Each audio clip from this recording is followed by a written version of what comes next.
Assalamualaikum warahmatullahi wabarakatuh. Selamat sore menjelang maghrib, saudara-saudari FB dimanapun Anda berada.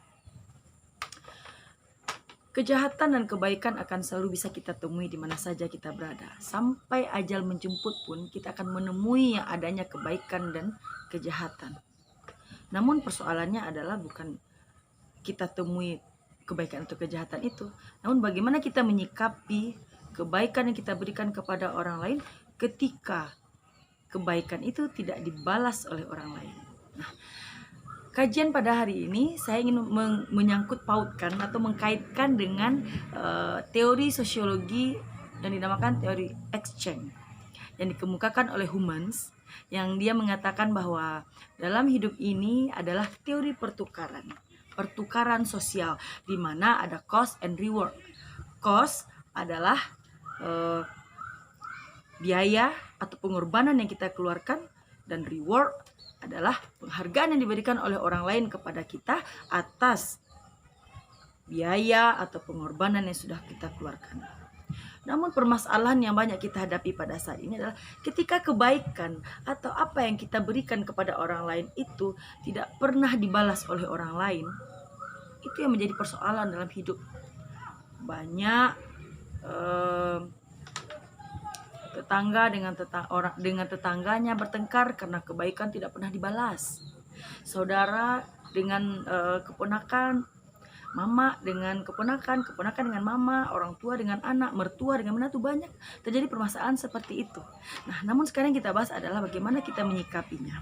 Yang pertama, ayat yang akan saya bahas adalah surat Al-Isra ayat 7 ya, yang mengatakan Allah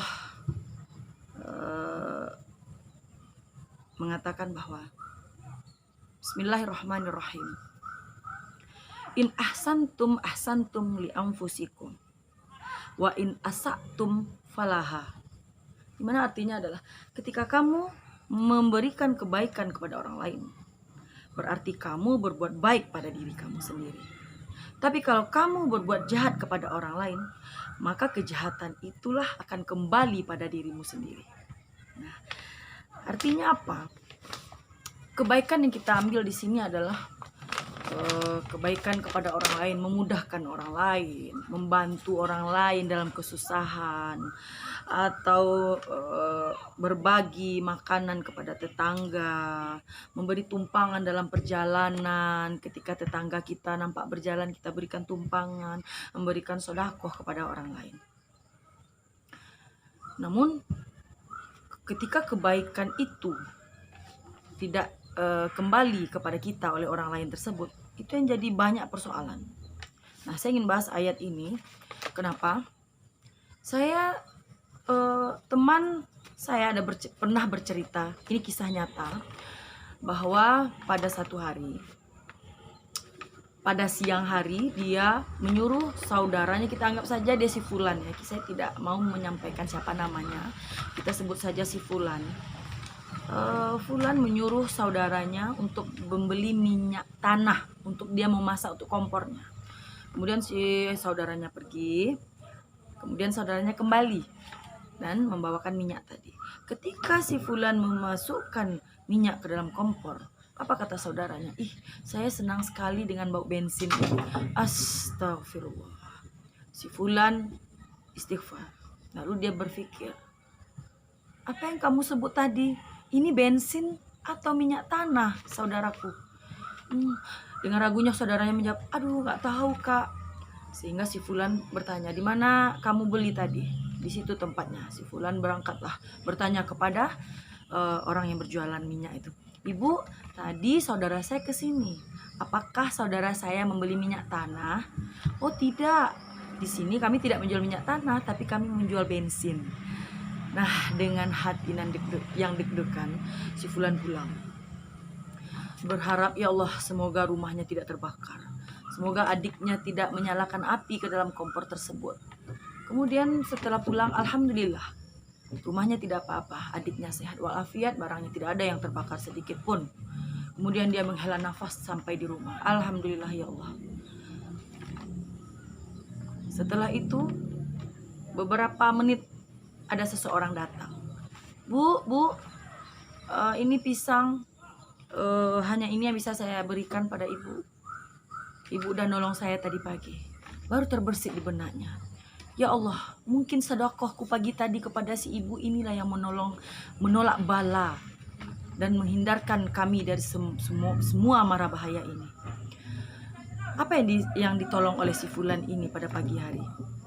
Dia sewaktu pergi ke warung melihat seorang ibu menggendong anak, kira-kira berumur 8 bulan, badan anak itu kurus. Kemudian si ibu membeli sebuah Promina, hanya 1 bungkus yang harga sekitar 1.500-an. Kemudian si fulan bertanya, "Ibu, kenapa ibu hanya membeli 1? Apakah ini cukup untuk 1 hari?" "Enggak, ini hanya cukup untuk pagi saja. Saya cuma punya uang 4.000, 2.000 saya belikan telur, 2.000 untuk Promina anak saya. Jadi siang untuk apa? Siang semoga suami saya membawakan uang untuk kami. Kalau tidak ya kami tidak makan." Begitu sedihnya, langsung si fulan membelikan 1 renteng Promina kepadanya yang isinya kalau tidak salah 9 bungkus yang kecil-kecil, cukup untuk 3 hari anaknya makan. Kemudian si fulan mengatakan, "Di mana rumah ibu? Mari saya antar." Diantarkanlah ibu itu oleh si fulan sampai di rumahnya. Si fulan tahu ini rumah si ibu. Kemudian si fulan pergi. Si fulan memiliki keinginan kuat untuk membantu si ibu, namun si fulan tidak punya biaya. Kemudian fulan langsung minjam uang kepada saudaranya dan dibelikanlah semua bahan pokok untuk si bayi. Pampers, susu, dotnya, gendongan bayi yang harganya tidak terlalu mahal. Yang penting bermanfaat untuk si ibu kalau kemana-mana berjalan kaki tidak capek menggendong si bayi. Setelah diberikan ibu, ini untuk ibu. "Oh masuklah dulu minum." "Oh enggak usah. Si fulan berharap kebaikan ini Allah yang membalasnya, bukan manusia. Ketika seorang manusia memberikan kebaikan kepada orang lain, namun tidak berharap dibalas setimpal oleh orang tersebut, disitulah keikhlasan kita dapat. Kemudian si fulan pulang dengan hati yang lega. Siangnya terjadilah tragedi ini. Alhamdulillah, ketika dia tidak bersedekah pagi tadi, entah apa yang terjadi. Terbakar wajahnya, badannya, rumahnya. Berapa puluh juta yang harus diperbaikinya, dokumen-dokumennya, semuanya. Di sana fulan sujud syukur, mengatakan, "Alhamdulillah, inilah berkah dari aku bersedekah, walaupun aku meminjam uang kepada saudaraku. Dan uang yang dipinjam berusaha harus dia bayar, karena itu adalah hutangnya kepada orang lain." Kemudian ini adalah hikmah pada sore ini. Dari cerita ini dapat kita ambil, jangan pernah berharap imbalan kepada orang yang telah kita tolong. Berharaplah kepada Allah. Dengan berharap kepada Allah, di sanalah keikhlasan kita muncul. Dan ingat, Allah akan membalas kebaikanmu melebihi bantuanmu kepada orang lain. Semoga Allah selalu menuntun kita pada jalan yang diridhoinya. Selamat sore, semoga ini bermanfaat bagi kita semua. Assalamualaikum warahmatullahi wabarakatuh.